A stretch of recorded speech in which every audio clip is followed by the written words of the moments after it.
friends. Welcome back to It Takes a Village, the podcast where we explore the connection between belonging and our faith, where we ask bold questions, where we introduce you to amazing leaders in our community. Over the last several weeks, we have been talking about leadership. I'm the Reverend Dr. Jenny Schultz Thomas, and we have one of those leaders with us here today. His name is Ryan Hunter. Good morning, Ryan. Morning. Good to Good see to you. be Thanks for here. being here. Yeah. Yeah. So over the last several weeks, we have talked about sort of the importance of having great leaders or just leaders who take seriously the call to shepherd others during difficulty, to not take ourselves too seriously, but to find that we are all caught up in this great web of community. And church is one of those places, unlike any other, where you can both be a leader and a servant leader, walk alongside of people, and then find yourself a student of other leaders. So, what a gift. For those who are just meeting Ryan, Ryan is our recent interim director for youth ministries here at Countryside Community Church.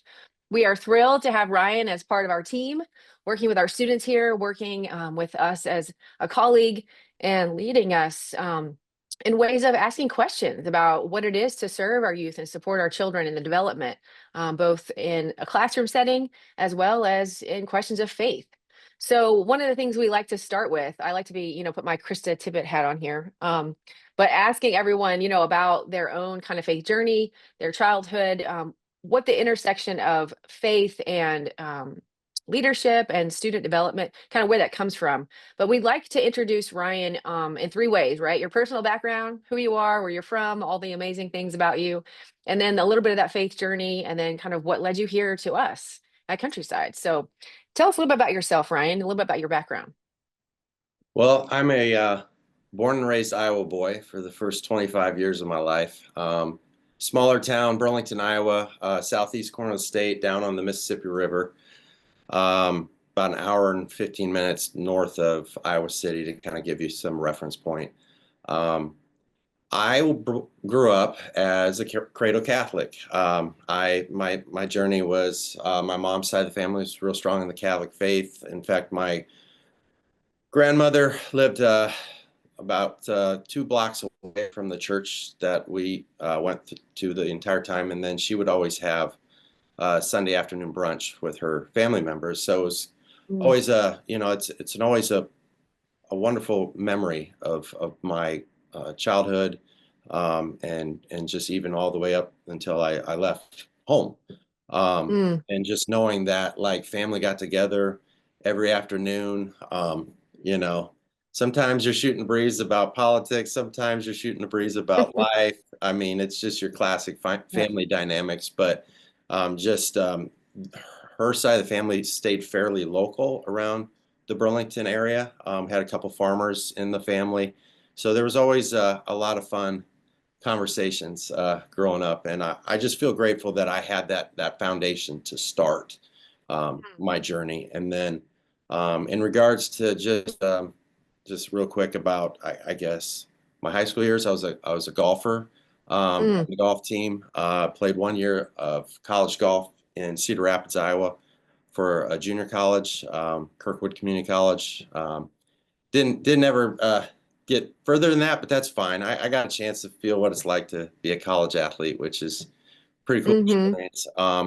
Basketball was always my first love, but unfortunately, when you have asthma and you're just under 6 foot, don't have hops, don't have quickness, it's not going to get you very far. I had a pretty good shot in high school, but nonetheless, my career kind of ended a little early, so I went ahead and transitioned to becoming the statistician for our varsity program for the last 2 years of my life. So I kept in the loop with ball, and then I wanted to eventually did my first 2 years at Kirkwood, and then transferred into a business program down at the University of Iowa. Got my business administration and marketing degree. Was a marketing analyst for about 3-4 years when I was in my early 20s.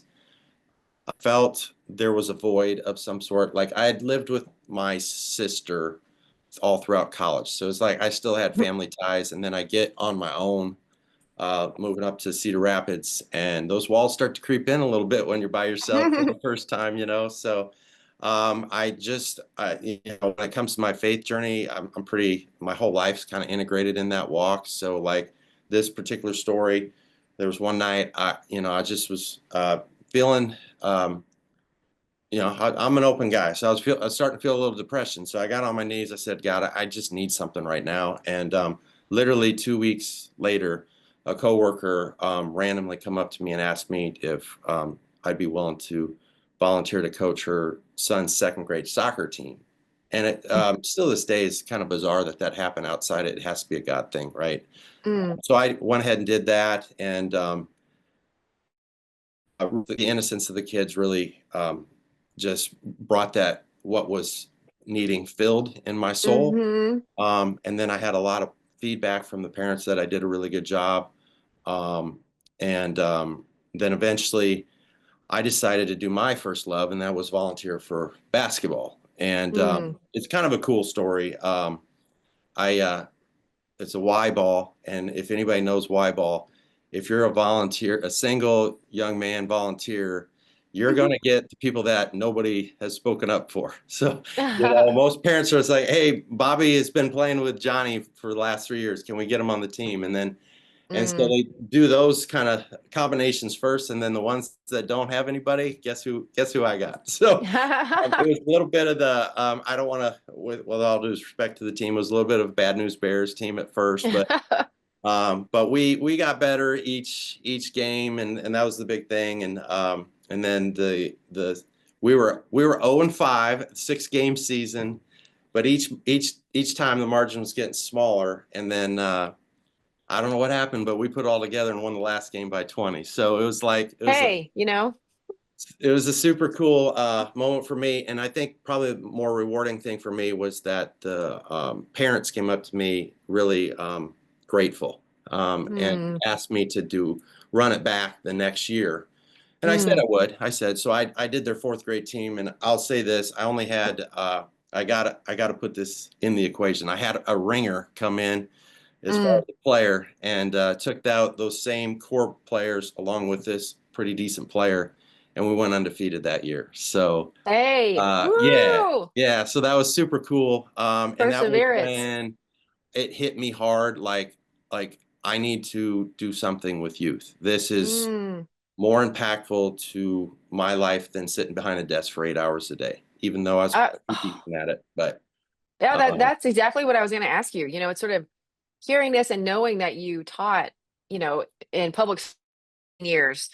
Sort of how did that happen? And you're explaining that. So say more about yeah, that, this yeah. transition. That's when you decided I'm going to be somebody who supports young people. And was it the business side that drew you to teaching, or it was like video? So how did you get to the next step? Yeah, so it's yeah, God's hands is all over this story. So I decided to go back to I looked up programs of what it would take to go back to school to be a teacher, and the University of Iowa just didn't have any programs. I would have to go for another undergrad degree, another 3 years, and I couldn't afford doing that. So Mhm. I had a buddy that lived in one of my best friends lived in Lincoln, so I went down to visit him one time. They had a job fair that I went to, and the Teachers College had a booth, and so I started talking to him, kind of explained how I do have a passion to want to work with young people, and he's like, "Well, today's your lucky day because the Nebraska's that there's going to be a teacher shortage, so they started this post-baccalaureate program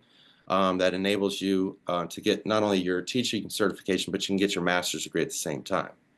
So I Mm, was like, that's a good deal. So now I don't have to lose any more schooling. The only caveat was that I would have to be willing to teach in the field I initially graduated, which would be business education, which I'm all for. Like I mhm, enjoy that. I've got a really good business aptitude. And so that's kind of how that started. I did my schooling. Eventually, at the end of that, another job fair, go to a booth. A woman who was very influential convinced me to do my student teaching at Omaha Central because of the combination of academics and athletics. mm. And so I decided to do that, and got in as a volunteer coach with Coach Behrens, who was running the boys basketball program. And then by the end of my student teaching, they just didn't have a business position there. So that was to hunt, eventually start applying for jobs. And there was one at a school called the Career Center that was a multimedia position, which sounded pretty intriguing, and kept, you know, calling HR, all these things. And I finally decided, you know what, I'm going to look up whoever the principal is, see if the position's filled. And lo and behold, another God thing. I call up, and sure enough, the lady that was the recruiter down in Lincoln to get me up to Omaha eventually took the principal's position at Oh, his wow. school. And I said, That's so great. yeah, I said, hey, you remember me? And she's like, oh, yeah. I said, well, I'm trying to figure out if this job's been filled. She's like, hold on, let me make a couple calls. And then 24 hours, I got an interview, and then I eventually got the job. So, Oh, wow. yeah. That's great, So Ryan. that's what got me to the Career Center. And then I did multimedia the first couple of years, then transitioned to entrepreneurship. And then at some point, they had a TV radio broadcasting program, and they realized that the students were two different kind of animals, basically. So Mm, they wanted to separate radio kids and TV kids, and they had a radio teacher already in place. But on the TV side, they had a TV or OPS TV manager that had to do time in the class with students, but he mm, wasn't certified.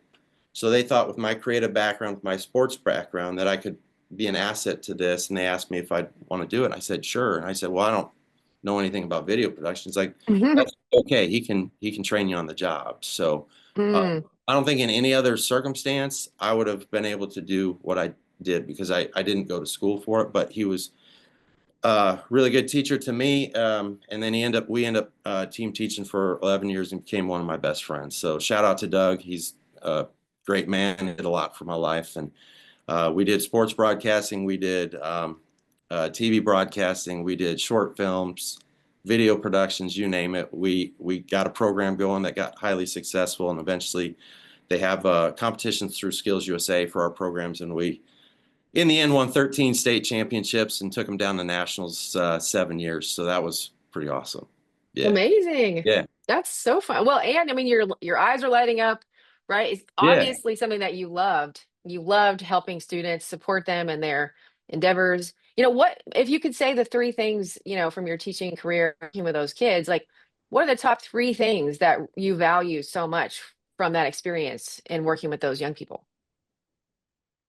I think the first thing is just the extreme importance that young people need good mentor relationships in their life. Mm, I think a lot of young people are especially programmed in a digital age to kind of put their shell up a little bit longer than maybe kids and students of the past. mm, So I think when they can find someone that just has an openness, has inviting, I meet you where you're at. This is a non-judgmental zone. I'm going to give you the best advice I can for your life. They open up to that. So I think that's mm, number one, is personal relationships. And that was told to me from the jump, from my principal that hired me.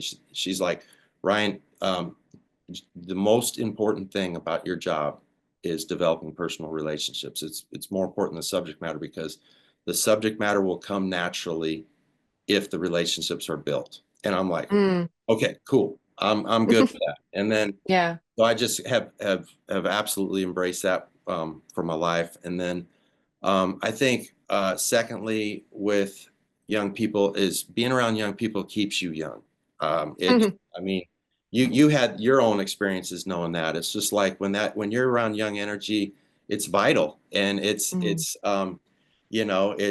it's something that has to be nourished and developed and guided and led. But at the end of the day, it's just a joy being around them. Like mhm, you love young people, it's a great job to be in. And then mm, finally, for me, is just having a passion for what I taught mm. and what I coached. So I was like, I got a chance to be, basketball coach for 10 years up at Omaha Central. And it was during the time they won 7 out of 8 state championships. And then I was grateful Wow. for Coach Behrens he knew I kind of had a unique skill set in being able to develop shooters. So he gave me access to his varsity shooters, which is Mm, pretty rare for a varsity coach to want to give that control up. So mm, I was grateful for that. Developed 2 guys that went on. Josh Jones went to Creighton, all-time leading scorer at Central, and then this past year, John Tonje just went crazy at Wisconsin and has a good chance to get drafted in the NBA draft coming up here in a little bit. So I'm proud. Mm. I'm like a proud papa for those guys. And then with school itself, just like I said, teaching something I love to do. I have a skill set with video production I can use everywhere now, like even here Right. at the You're using church, it in you your know? countryside. Yeah, it's Yes, like we're like benefiting from that yeah, passion and skill. yeah. So like a camera's to me is like peanut butter and jelly, right? It just kind of goes. It's natural for me. I get a true joy in being able to light and then um, be able to enhance that light with video editing and music and all that, and then be able to showcase what's special in the eyes of God through me, as far as what Yeah. I'm capturing with what's going on around here. So, like And the there's a music lot at going on. church, yeah, like Easter was awesome. Like you had the Yeah. bells, you had the choir, you were rocking it out. So it was Great just day. it's great. I just very grateful. Like I'm beaming right now in gratitude. Like it's just Yeah. so What a gift. Well, we're yeah. so thrilled to have you. I mean, it's one of those, I love you always say, God thing, a God thing, a God thing. I think in this life of faith, sometimes we forget that, that God is with and within and always like working for the good, right? Always pointing us to the next faithful step.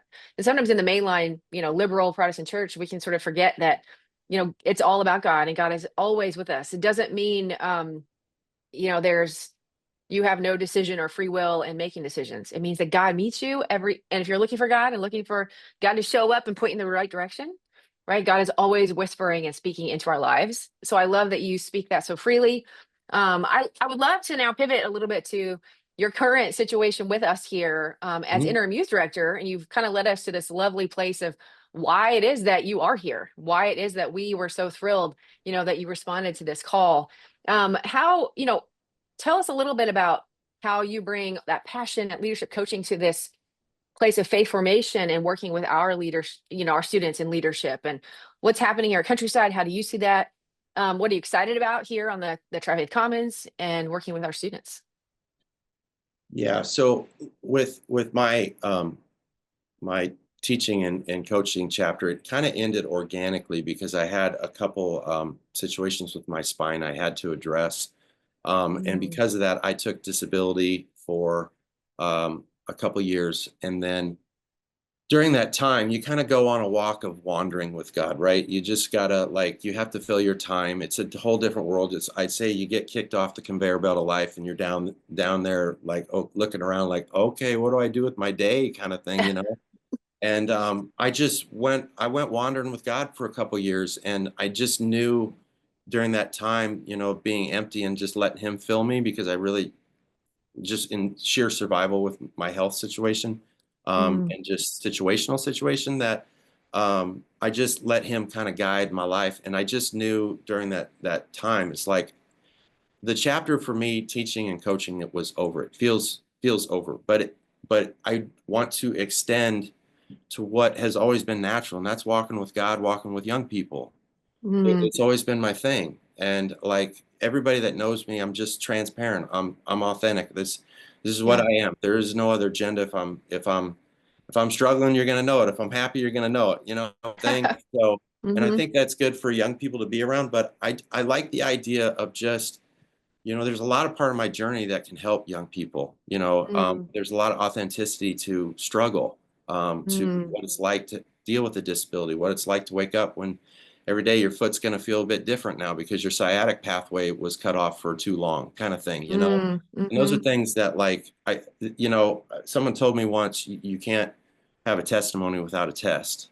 And Mm. so I feel like maybe all these years of getting knocked down, getting back up, getting back up with God's strength, not my strength. It Mm. will serve well with helping young people. Just hopefully it just radiates, and Hmm. hopefully my creativity, my video background, and all the things that we can showcase what the young people are doing will get them pumped up, get them motivated.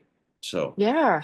No, yeah. that's exciting. Well, and I think that you've spoken about this one word throughout this interview, right? Authenticity, right? Showing up just as you are, asking, that at that job fair, you are very honest and open and just sort of looking for that next step in life. And I think that kind of is one of those go against the grain personalities and the attitude toward life. So much of it, there's a lot of pressure, especially when I work with young people in Chapel Hill for a long time, sort of this pressure to succeed, pressure to be, the top of your class, to, like you said, put this facade that everything is perfect and wonderful. So having a leader, someone who cares about them, who shows up and who is humble in your own skin, knows exactly who you are and isn't afraid to say, yeah, I struggled, gosh, but showing up just as you are, authenticity, it breeds authenticity, right? The courage to be yourself. And when you see an adult who's supporting you and standing up and walking beside you, living that authentic life, and really speaking about, God showing up in every single, when you're down, you're up. It really is the essence of our faith, right? The Yeah. God shining through you, the God sort of, being present in the light, even when you feel like, oh, it's a dark day, and so I'm so thankful that the students will have the opportunity to work with you and to engage with you. I know you have so many big plans for, the Tri-Faith Commons, the Countryside Community Church youth, and just, using your skills, your athleticism, your video production, business, your personality. This is, it takes a village. This village is so important for young people, having a place that's safe, having a place that's they can use their leadership, they can try on, skills, they can fail forward, and it's okay, right? They can know that their voice matters. So I'm thankful that you have kind of shared from all different, right, who you are, your own experiences. Hopefully, as people get to know you, they'll know that there's no strings attached. Like, you're No. invited to be a part of this community, as we are all one, the United Church of Christ motto, that they may all be one, right? One faith. Even on the Tri-Faith Commons, we share that with our Muslim and Jewish, siblings, right? We are all one in God's eyes. So thank you for sharing that. And thank you for just being a part of this community. We are thrilled to see you work your magic, through the lens and through working with these amazing students. So this Sunday is Confirmation Sunday. Mhm. Tell us a little bit about that. Like I know you're working maybe on video or something, Yeah, a yeah. surprise. So we're gonna Okay. do a video for the announcements. I've got a couple of our all-star students coming in tonight to just do that for the first time, and just it's gonna be cool, and that's what we want. We want a little bit of flavor of youth to start Mm, infiltrating, and that's the beauty of video, is that we don't have to do it live all the time where they might get nervous or intimidated. We can do multiple takes until we get it right. And that's mm, what was always great about video production with young people, is you saw that confidence start to build over time, and it's like, yeah. you never probably, unless you get a magical first take, that's pretty rare. But the Right. idea that, it's positive exposure therapy, right? The more times we expose this, the more times you get positive experiences, the more you're going to grow as a young Mm, person. So yeah, I'm excited about that. We're going to do that tonight, and that'll just be the first, and then we'll problem solve how we make them better and better as we go on. But I'm pretty mm. excited. I feel like we've got some young people that are not shy to the camera, and Yeah. will be good faces for the church to see, and smile. It will bring smiles to people's faces for sure. Oh, for sure. That's wonderful. Well, thank you, Ryan. It takes a Yeah. village here at Countryside. It takes a village in the world that we live in, right? To pursue love, to seek justice, and to live as one. So you've heard it. This is Ryan Hunter, our interim director for youth ministries here at Countryside Community Church. What a gift it is to share in leadership together. We are thankful for your presence, and listeners, community, friends, we are so happy to be on this journey with you. Please reach out to myself or anyone here at Countryside. Reach out to Ryan. We would love to meet you where you are on life's journey. We'll see you next time. Thanks, Ryan. Bye bye.